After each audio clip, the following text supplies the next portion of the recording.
Hello, my friends. Welcome to another lesson exploring those interdependencies. You know, the way we work together and rely on each other to make this big, beautiful world of ours move. So I want to bring you back to the farmer again. The one who kicks off that whole process with bread. Well, actually, we talked about how wheat might be responsible for that, right? But we also talked about who depends on the farmer, who depends on wheat. And I want to talk a little bit more about, well, who the farmer might need. Because the farmer needs some things too. The farmer doesn't just go out to the field and pull wheat out of the ground and get it to places. There's other people that might help the farmer as well. So let's think about that, because when the farmer walks out to that field, that farmer is not barefoot. If you look really closely, you can see there's some little brown shoes on that farmer's feet.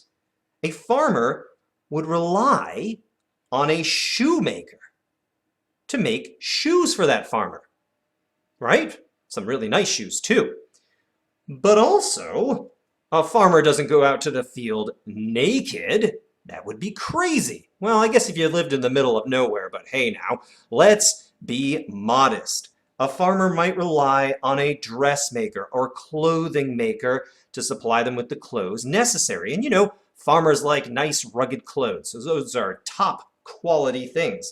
But there's other things like, the farmer grows wheat, but is that all the farmer eats? What if the farmer wants something sweet, like some candy? Or a banana, something exotic, like a pineapple?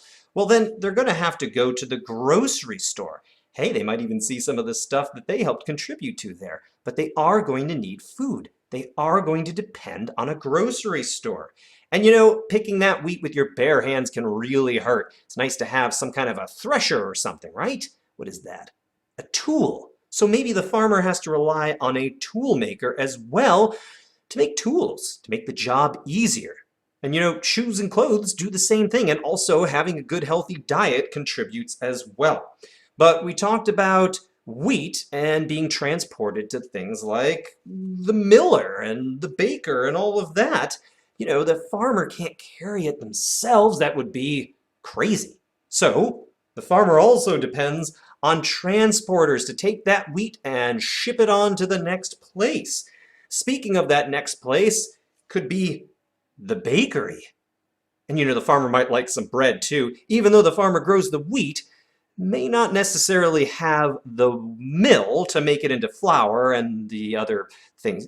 Basically, yes, the farmer wants some bread because they're way too busy growing that wheat. The same with all the rest of these things. But also, what if that farmer doesn't grow wheat at all? And what if that farmer wants to eat meat? It might depend on someone like this. A butcher, to go get that delicious meat. And some vegetables from the grocery store. If they specialize in wheat, some nice boots, nice overalls. Oh, a truck comes by to pick that wheat up and carry it on its way. That wheat that was cut down with tools made by the tool maker. And we'll finish the day with a nice cupcake from the bakers. How does that sound? That sounds swell. Fantastic. Well, friends, the farmer depends on all these people and possibly more. But maybe you have a card set with some people you could discover who they depend on. Now, wouldn't that be fantastic? It might even include you. See you next time, friends.